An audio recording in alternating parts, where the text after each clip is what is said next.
금식을 할 때도 내가 며칠 해야 되겠다 결정을 합니다. 그런데 이것을 결심과 결정이 조금 더 나가면 하나님 내가 며칠 하겠습니다. 하나님께 소원하는 경우도 있습니다. 보통 보면 내가 40일 장기 금식을 하겠습니다. 20일 장기 금식을 하겠습니다. 이런 경우가 있습니다. 옛날에 보면 어느 검찰총장이 한 20여 년 된 것 같은데 옷을 같은 교회에 사보신 분들도 좀 받았어요. 그 선생님이. 근데 이것이 잘못돼가지고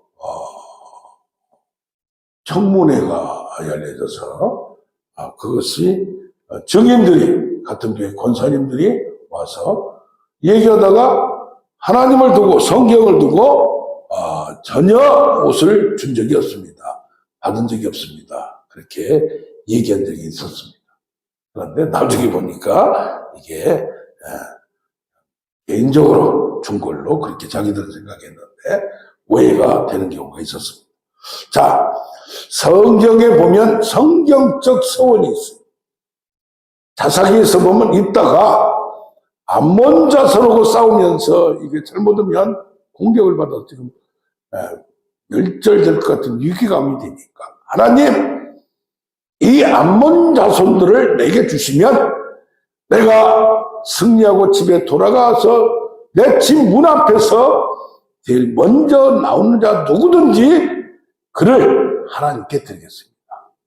당시는 인신제사라는 것이 이렇게 그 인근에 퍼져 있었습니다. 그러니까 당시의 관습과 상황에 따라서 그렇게 자기도 모르게 하나님께 소원했어요. 승리를 한 다음에 딱 보니까 그 예쁜 애동딸이 아빠 하면서 축하하러 나오는 거예요. 어떻게 내가 나왔냐 슬퍼하면서 그를 잠깐 혼자 생각하는 시간을 주고 그를 하나님께 드리는 이런 경우가 있습니다. 어떻게 보면 너무 성급하게 감정적으로 그런 일을 해서 그런 불성사를 냈고 성경에도 그게 기록되어 있습니다. 그러나 그러면 소원을 안 하면 되지 뭐 소원을 뭐 하나? 그러나 또 그렇지 않습니다. 왜 그렇습니까? 창세기 28장을 보니까 야곱이가 이제 피난 가면서 얼마나 마음이 두려워요. 근데 꿈에 천사가 오르락내리면 이걸 보고는 이것이 바로 하나님의 집이구나 그러면서 흥분해가지고 정말 감격해서 감동돼서 하나님께서 나를 끝까지 보호하시면 당신이 나의 영원한 하나님 된 것을 내가 소원합니다. 그리고 내가 11조를 주겠습니다. 먹고 사는 것이 지금 궁금하고 불안하니까 그런 소원했어요. 그러면 야곱이가 소원을 한 때하고 안 한 때하고 어떤가? 소원을 많이 안 했다면 무슨 일이 이럴 때마다 거기서 결정하고 이 인간이 하나님께 자원적으로 소원한 이것이 그를 깨웁니다. 어떻게 깨웁니까? 문제만 생기면 너는 베델로 돌아가라. 베델이 하나님. 그때 만난 은혜의 하나님. 그때 내가 체험한 하나님을 영원히 기억지 못하고. 저도 20대 초반에 삼각자 안에서 선교사로 소원한 다음에 비로소 나중에는 직장을 다니면서 다 잊어버렸어요. 이 나이에 무슨 주의를 하나. 그러나 40대 중반에 하나님이 동생을 데리감으로 말미암아 그때 딱 동생의 시체가 저기 있고 이제 그 방을 나가는데 다 그 생각이 나는 거예요. 내가 일어서서 하나님께 소원했던 적이 있는 것이 생각났어요.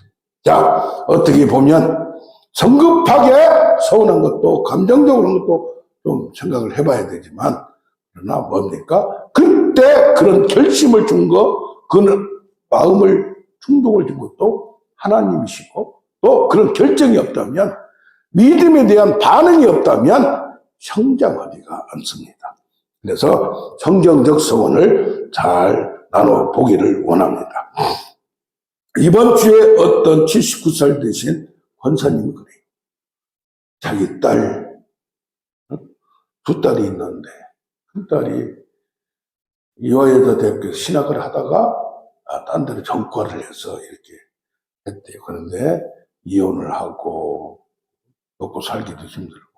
이러면서 어떤 분이, 그때 신학을 하나님 불렀는데, 딴 길로 가서 이런 일이 생긴다. 그런 얘기를 듣고 저한테 그래요. 목사님, 어떻습니까? 그래서 이 서원이 여러 가지가 있는데, 이 서원에 대한 이것을 오늘 한번 정리를 해보고자 합니다. 독신 서원하는 게 있어요, 독신. 나는 영원히 독신을 서겠다. 선교사로 가겠다. 나는 순교하겠다. 여러 가지 서원이 있을 수도 있습니다. 특별한 서원을 합니다. 민수기 6장에 보면 나실인에 대한 서원이 있어요. 뭡니까? 특별하게 하나님께 어느 기간 아니면 일생 동안 이것을 하나님께 내 몸을 드리겠다. 그래서 뭡니까? 지금 말하면 수도사와 같이 어디 들어가서 이렇게 평생을 종신 수도사로 수사로 그렇게 서원하듯이 내가 일생 동안 포도주와 독주를 안 먹고 머리에 삭도를 안 대고 그러면서 머리를 끝까지 길러버려요.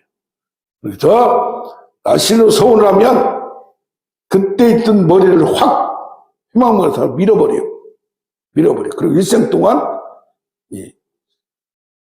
이것을 안 되는 거예요. 그러면서 포도주, 포도즙, 하여튼 포도나무에서 나오는 씨나 껍질이나 아무것도 안 먹는 거예요. 술과는 멀리하고 독주와 멀리하고 오로지 특별하게 하나님을 섬기겠다. 그래서 기도원 같은 데서 나라와 민족을 위해서 기도자로 일평생 살겠다고 서원한 분도 지금 있습니다. 자, 그래서 삼손은 어떻습니까? 삼손 모태에서 임신했을 때 하나님이 명령했어요. 나는 내 안에 있는 그 아이를 평생 내게 드리고 이게 뭐해라? 포도주나 독주를 먹이지 말고 뭐해라? 삭도를 밀지 마라. 이미 날 때부터 그냥 머리를 길러라 이 말이야. 그러면 삼손이가 뭐 했어요? 머리에서 능력이 나왔어요. 특별한 은사를 줬어요. 자, 어떤 경우에는 뭡니까? 내가 서원은 내가 하는 건데 하나님의 명령에서 서원이 드는 경우. 내가 한다고 해도 이것이 뭡니까? 근본적으로는 내 안에 소원을 두고 충동을 주고 그런 마음을 줬다는 걸 깨달을 줄 알아요. 아멘? 네, 누구나 다 서원을 하는 건 아니에요.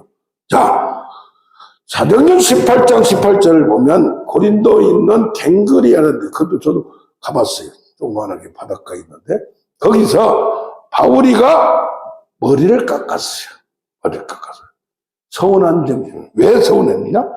나실인 머리를 깎듯이 내가 일평생 하나님 이방인의 사도가 되었습니다. 그런 걸 한 것도 같고 그래서 뭡니까? 이방인의 사도 베드로는 유대인의 사도 로마서 11장 13절 내가 이방인의 사도가 된 것은 내 직분을 나는 영광스럽게 생각한다고 했습니다. 갈라디아서에도 베드로는 할례자 유대인의 사도였지만 나는 이방인의 사도로 복음을 전하노라. 사도행전 20장 24절에는 내가 죽을지라도 지금 예수를 가면 죽을지라도 나는 생명을 주려지 않고 은혜의 복음을 전하겠다. 왜 그렇습니까? 지금 유대인들은 할례를 받고 여러 가지 규례를 예수를 믿어도 그게 습관적으로 한 사람들이에요. 그러니까 그것을 당연한 걸로 여기는데 예수를 믿더라도 그걸 해야 된다. 과거 했던 걸 해야 된다 하는데 이 바울이 은혜의 복음 예수를 믿기만 하면 아무 조건이 없다 이거예요. 그러면 구원받는다는 은혜의 복음은 오직 바울만 한 줄로 믿습니다. 그래서 하나님께서 이사야서 42장 6절 49장 6절 뭐라 이방인의 빛이 되어 그들에게 복음 전한다고 했는데 아하 내가 그 사명을 나에게 줬구나. 또 사도행전에도 내가 택한 그릇이고 그가 많은 고난을 겪을 것이다. 이거 뭡니까? 특별히 각자에게 우리에게 나실인의 사명같이 하나님이 나에게 사명을 주는 게 있어. 그러면 그 사명이 딱 정하면 못해로 쭉 가느냐 그게 아니고 어떤 분 그래요. 안기부 다니다가 대학원 나오고 대학교 나오고 좋은 대학 스카이 대학 나오고 대학교 나오고 대학원 나오고 옛날에 안기부 국가정보원 딱 들어갔다 은혜 받고 그냥 때려치웠어요. 어떻게 은혜를 받았냐? 그냥 환상이 쫙 열리면서 수천 명, 수만 명인데 자기가 설교하고 있더래요. 불을 세계에 전한 자다. 그런데 70이 지금 다 돼서 은퇴해야 되는데, 교인 20명, 30명. 많아요, 얼마. 100명은 못 넘어오죠. 이게 뭐냐? 그런 말을 내가 발음도 해야 돼요. 할렐루야. 아멘. 그래서, 근데 또 하나는 말이요. 바울이가 특별한 걸 했어요. 자기가 세계 유대인들이 이렇게 돌아다니 보니까 일종의 직업 같은 걸 하나씩 하대요. 천막 그 기술 일이 있는데 이것을 자비량 선교를 해야 되겠다. 왜냐하면 내가 선교를 돌아다니는데 남한테 모르는 사람한테 얻어먹기도 그렇고 그러다 보니까 그걸 해서 이걸 이 사람이 했어요. 특별하게 어떻게 누가 생각한 것도 아니고 상황에 따라서 그러면서 뭐예요? 교회에 누를 끼치지 않고 내가 언제 니네들한테 돈 받은 적이 있느냐? 내가 힘들어도 그러다가 누굴 만나? 아굴라와 브리스가를 만나가지고 평생 동역자가 되며 그 다음에 이 사람들이 함께 모든 걸 돌아다니고 같이 했던 걸 봅니다. 자, 뭡니까? 복음을 고린도후서 11장 값 없이 내가 비치지 않고 이렇게 당당하게 하고 있다고 그리고 마게도냐 교회나 고린도 교회에도 헌금하라 헌신하라 하는 것도 자기가 그렇게 하고 있으니까 한 걸 봅니다. 근데 오늘 본문과 같이 한나의 서원이 있어요. 한나는 자기가 서우는 거 아니에요. 누구를 아들이 없어요. 근데 여기 몇 번이 나와요? 3회상 1절에 여호와께서 임신하지 못하게 하심으로 건강한데도 불구하고 아기를 못 낳는 거예요. 당시 아기를 못 낳은 거예요? 인간 취급을 하죠. 저 사람은 무슨 벌을 문둥병 걸리면 하늘의 병이라고 했어요. 하나님께 저주받았다고 했어요. 그러니까 울고 있다가 원통하고 분통하면서 기도하다가 엘리 제사장이 하나님께서 주실 거라고 그냥 덕담으로 했는 것 같은데 이것을 아멘으로 받아버린 거예요. 아멘. 그 말씀을 전할 때, 말씀을 읽을 때, 특히 말씀을 전할 때 전하는 사람은 믿지 않고 한다든가 막 헌자 할지라 그걸 아멘을 받을 때는 하나님의 능력이 될 줄로 믿습니다. 그러면서 오늘 여기를 보면 이제 연례행사로 절기가 있으면 아이들을 다 데리고 가는데 한나는 뭡니까? 아기를 데리고 가서 아기를 데리고 가야 되는데 안 데리고 가요. 남편이 물어봤더니 이 아기를 내 것도 없었는 아들을 준 것을 내가 하나님께 드리겠습니다 해서 영원히 드리겠다고 해서 여기 오늘 마지막 절에 내가 아이를 위하여 기도하였더니 기도한 바를 하나님께서 허락하십니다. 그러므로 나도 그를 하나님께 드리되 평생을 드리겠다고. 왜 그렇습니까? 지금 목사인, 지금 제사장의 엘리를 보니까 꼬락서니까 그 아들들이 문제가 있거든. 이제 모르다가 하나님의 은혜로 능력을 체험하고 기도로 하나님의 기적을 체험하고 난 다음에 기도로 하나님께 부르짖는 사람이 응답받고 이것을 성취한 다음에 하나님의 마음을 한 거예요. 그래서 정말 하나님의 아들다운 아들, 하나님의 아들이 제사장인데 그 아들을 내가 우리 아들을 드리겠다는 그 마음. 이것은 뭐요? 그게 이게 뭡니까? 되게 교회에서 목사님들이나 장로님들이 믿음을 알고 복도 받고 이러다 보면 뭡니까? 지금 저 대구 동신교회에 그 권영서 목사님은 아버님이 아들인데 다 아들만 오형제가 다 목사예요. 그 사랑의 오정희 목사님도 다 목사만. 저도 그런 생각 늦게 왔지만은 하나님 기회 되시면 저놈들을 목사로 만들어 주세요. 늦게나마 그런 것들을 기도를 했는데 근데 이번에 둘째 놈이 여자를 사귀었는데 예수도 암인 줄 알았어요. 어떻게 그 집안 예수 믿는 집안이요? 이번에 그 아버지가 돌아가셨는데 보니까 그래서 이 아들들 만나는 것도 그냥 만나지 않구나. 그 할머니가 그렇게 독실해서 그 아버지가 예수 믿다가 시골서 문교에서 믿다가 안 믿고 이제 하는데 마지막 50 때밖에 안 돼요, 지금. 60도 안 된 같은데, 뭐 있어요? 마지막 구원 확신하고 돌아가셨다고. 어제, 그제 돌아가셨다고 해서, 야, 할렐루야. 아무튼, 이게 뭡니까? 이게 하나님이 시켜서 한 것도 아니고, 그런데 뭐요? 목사님들, 장로님들이 우리 자식을 드렸습니다. 그런 경우 많아요. 뱃속에 있을 때 이 아들은 바울같이 쓰겠다 해서 드렸는데 지금 보니까 전혀 바울같이 되지 않고 그냥 자기 몸거림도 못하는 경우. 그러나 이게 뭡니까? 이런 여러 가지 부모의 서운을 했더라도 뭐예요? 부인이 뭐뭐 하기로 했어요. 그래서 남편이 하지 마. 너무해. 그러면 그건 취소가 되는 거예요.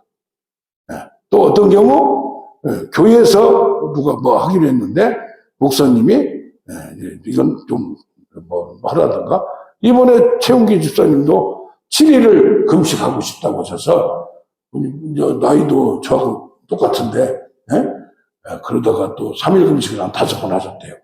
너무 나이 들어서 금식하고 그러니까 7일에서 2일을 빼서 5일만 하시라고 했더니 그렇게 하신다고 했어요. 자, 이게 뭡니까? 민수기 30장에는 자기가 서운을 했더라도 그 상급자, 권위자가 부인의 남편, 아들의 아버지, 뭐 조직에서 권위자가 이렇게 하는 게 좋겠다 할 때 그렇게 하는 것도 이렇게 지혜롭게 하는 것도 필요할 줄 믿습니다. 자, 어떤 분이 계세요? 청주에 지금 80살이 넘은 목사님이 계세요. 이분이 암으로 한 20년, 60대 초반에 죽게 생겼어요. 그래서 기도를 했어요. 하나님, 기스기야는 뭐요? 15년인데 나는 10년만 살게.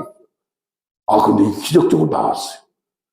나와가지고 그 교회가 부흥도 하고 하나님 역사에서 지금 그냥 큰 교회예요.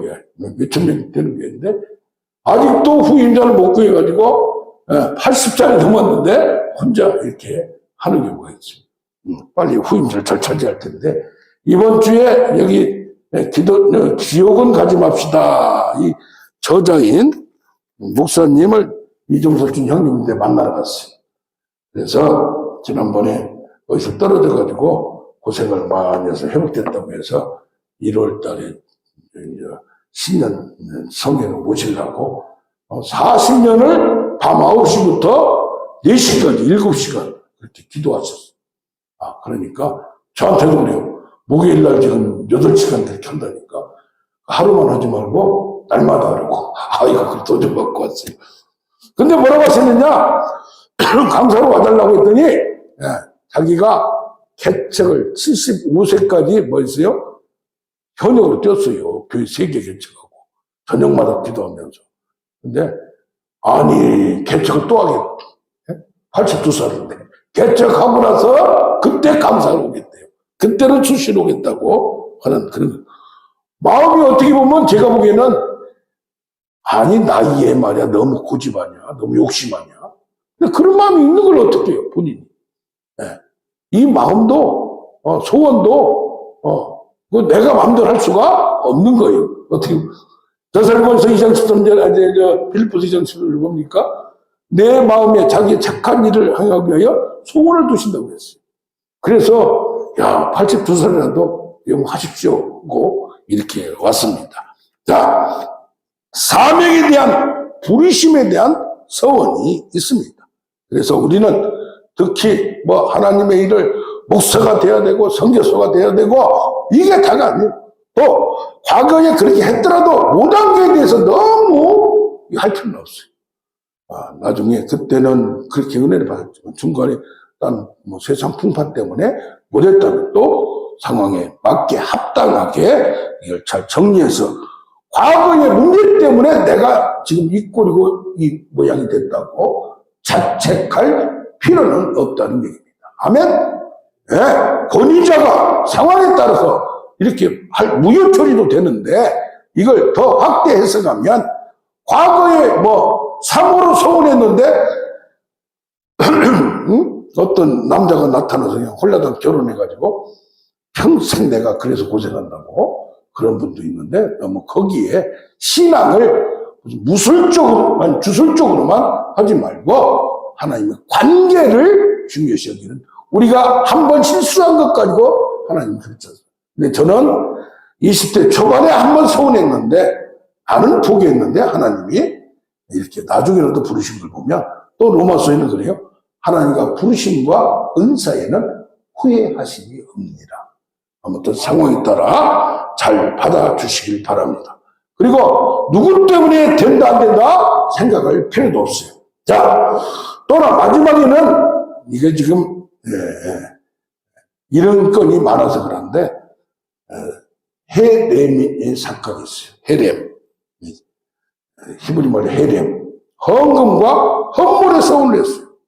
근데 과도하게 해가지고 이렇게 하는 경우도 있고, 그래서 이것을 잘 내가 헌금을 서운했는데 어떻게 되는가, 그 문제도 짚고 잠깐 넘어가기를 원합니다.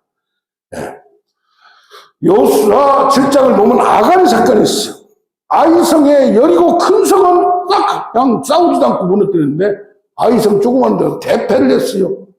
그래서 따져봤더니 여리고 성에 있을 때에 싸우기 전에 뭐 있어요? 여호수아가 서운했어요. 그 땅에 있는 어떤 것도 잡지 말라 명령을 했어요. 여호수아가 하나님의 말씀을 감동을 받고 선포를 한 거예요. 거기에는 뭐라? 아무것도 손대지 말라. 금은 동철만 하나님의 곳간에 드리고 사람이나 짐승이나 다 죽여라. 돈도 갖지 말라. 그랬는데 아간이가 거기서 옷하고 돈하고 몇 가지를 이렇게 훔쳤어요. 그것 때문에 대표를 한 다음에 제비 뽑고 뽑혀가지고 아간이가, 그래서 아간의 범죄, 아간의 사건이 있죠. 그러면서 뭐가 나옵니까? 7장 11절에 이스라엘이 범죄했는데 내가 명령했지만 그게 나의 언약을 어겼으며, 어떤 경우는 하나님의 명령한 경우가 있어요. 그런데도 온전히 바친 물건을 속이고, 온전히 바친 것은 물건을 그것을 없애버리지 아니하면 내가 다시는 너희와 함께하지 않겠다. 헤렘이란 말이 무슨 말입니까? 화가 미칠 대상, 멸절, 저주, 진멸하고 결정된 거예요. 그건 내게 하는 거예요. 하나님이 다 죽이라고 했어요. 그런데 그걸 아깝다고 이렇게. 사울도 그랬잖아요. 아말렉 저기 잡으면 다 죽이라 했는데 살짝 숨겨놨어요. 똘똘한 거, 잘난 것은. 그래서 뭡니까? 우리에게 아무리 세상 것, 어떤 것 좋게 보이더라도 하나님 버려라 하면 버려야 돼요. 하나님께 손대지 말라 하면 말아야 돼요. 왜? 그것 때문에 하나님 멀리할 수 있기 때문에 하나님의 명령이 나온 줄로 믿습니다. 할렐루야. 그런데 이 사건이 어디에 또 나오냐? 사도행전 5장에 나와요. 구브로에 사는 레이족, 그러니까 그 족속이 옛날에 말하면 제사장 족속이에요. 그런데 그 뭐가 됐어요? 거기서 한 사람이 땅을 팔아가지고 하나님께 다 사도들의 발 앞에 두니라 선교에 쓰세요. 검트렸어요. 그러니까 아나니아가 이것을 땅을 팔아서 하기로 해놓고 딱 땅값을 만져보니까 욕심이 나니까 얼마를 숨겨서 갖다 드렸어요. 그러면 사도